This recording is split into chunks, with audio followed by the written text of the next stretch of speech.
Hello from Dhaka, this is Tarique Rahman and you are watching Basis News. At first, the headline. Tarique Rahman pays homage at his father's grave with thousands of leaders and activists. Advisor Sakhawat announces compensation for launch accident victim. 4 people face severe hardship as cold wave grips northern region. North gunmen prosecuting murderers can ensure politicians' security, says NCP member secretary Akhter Hossen. King Charles calls for reconciliation in Christmas speech. Now the details. Tarique Rahman pays homage at his father's grave with thousands of leaders and activists. Bangladesh Nationalist Party acting chairman Tarique Rahman today paid tribute to his father and party founder, Shohid President Ziaur Rahman, by placing a wreath at his grave. Accompanied by thousands of party leaders and activists, he also offered prayers at Zia Uddan in Sher Bangla Nagar, Dhaka this afternoon. This was his first visit to Shohid Zia's grave since 1st September 2006. After paying tribute, Tarique Rahman left for the National Martyrs Memorial in Savar, where he paid homage to the martyrs of the Liberation War. Tarique Rahman returned to Bangladesh from London on Thursday after nearly 17 years in exile. He was given a massive reception at the July 36 Expressway in the capital, with millions of people attending. Later, he visited Evercare Hospital to see his ailing mother, Bangladesh Nationalist Party chairperson and former Prime Minister Begum Khaleda Zia. Meanwhile, Bangladesh Nationalist Party Secretary General Mirza Fakhrul Islam Alamgir expressed hope that Bangladesh would transform into a truly democratic state under Tarique Rahman's leadership. He said people have warmly welcomed his return and expect major political change. Bangladesh Nationalist Party Standing Committee member Mirza Abbas said Tarique Rahman's return would help resolve election-related complexities and uncertainties.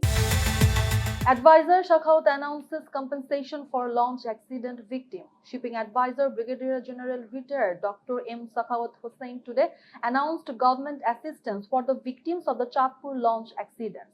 He said families of those killed will get 1,50,000 taka each, while each injured person will get 50,000 taka. The shipping advisor made the statement after inspecting the damaged launches at Sodorghat in Dhaka. He said an 8-member investigation committee has been formed and authorities have been instructed to arrest those responsible. No launch, he said, will operate at night during fog, lights must be used while parked at night, and bulkhead movement will remain suspended before 8 a.m. this season. He warned that route permits and licenses will be cancelled for violations. Earlier, at least 4 people were killed in a collision between passenger launches Jakir Samrat 3 and Adventure 9 amid dense fog on the Meghna River at Harina area of Chatpur Sodor. The accident occurred at 2 a.m. The identities of the deceased could not be known immediately as both launches left the area shortly after the collision. Several others were injured. Bangladesh Inland Water Transport Authority Chatpur Deputy Director Babu Lal Boiddo said the accident occurred due to poor visibility caused by dense fog. In a separate incident, passenger launch Imam Hassan 5 also met with an accident due to dense fog while returning to Chatpur. On Thursday night, the launch collided head-on with a stand-carrying bulkhead anchored in the Mohanpur area of the Meghna River in Matlab Uttar Upazila. Although more than 1,000 passengers were on board, no casualties were reported in that incident. 4 people face severe hardship as cold wave grips northern region. A mild cold wave is sweeping across the northern region of the country, disrupting normal life as temperatures continue to fall nationwide. The cold wave, accompanied by dense fog, has hit poor and vulnerable communities the hardest. People living in chor areas along the Brahmaputra, Tista, Dudhkumar, Gangadhar and Dharula rivers are facing severe hardship due to a lack of warm clothing and limited income opportunities. According to Bangladesh Meteorological Department, a mild cold wave is currently affecting Joshore, Chuadanga, Gopalganj, Rajshahi, Pabna, Sirajganj and Nilphamari, and it may persist in some areas. At 9 a.m. today, the lowest temperatures were recorded as follows: Dhaka 13.5 degrees Celsius, Rajshahi 10.4, Rangpur 11.2, Mymensingh 11.5, Dinajpur 11.5, Soyodpur 11.4, Tetulia 11 and Kurigram 11.4 degrees Celsius. Chuadanga recorded 9.6 degrees Celsius, while Joshua recorded the lowest at 9 degrees Celsius. Meanwhile, dense fog is also affecting river transport. Not gunmen. Prosecuting murderers can ensure politicians' security, says NCP Member Secretary Akhter Hossen.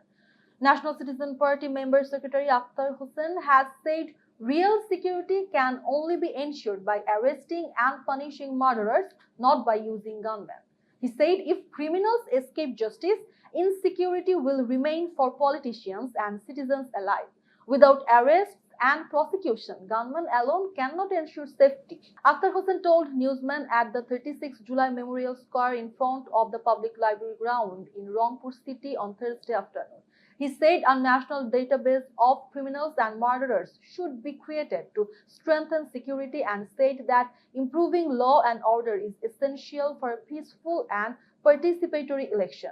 Referring to the murder of Shohid Osman Hadi, he said the killers are known, yet law enforcement has failed to clearly state whether they are inside the country or abroad. He demanded their immediate arrest and exemplary punishment.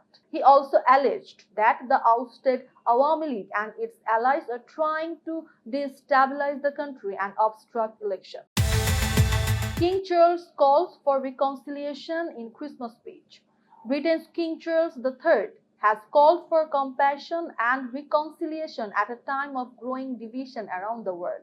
In his Christmas Day message on Thursday, the 77-year-old monarch said he was encouraged by how people of different faiths share a common desire for peace.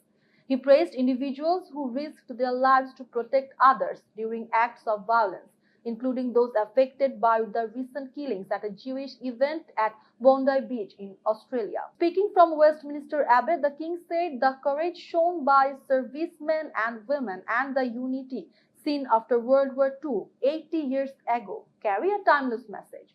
He said these values have shaped the nation and must not be forgotten amid division at home and abroad. King Charles said the diversity of communities can be a source of strength and stressed the importance of compassion and reconciliation. He also referred to a recent historic moment of spiritual unity after praying publicly with the Pope at the Vatican and mentioned meeting survivors of a deadly synagogue attack in Manchester earlier this year. This was the second consecutive year the king delivered his Christmas message away from a royal residence. He made no reference to his cancer treatment or to controversies involving his brother Prince Andrew. The message included images of Prince William and Prince George and ended with a Christmas song sung by a Ukrainian choir formed after the Russia's 2022 invasion. That's all for now. For more information, visit bssnews.net. Thanks for watching.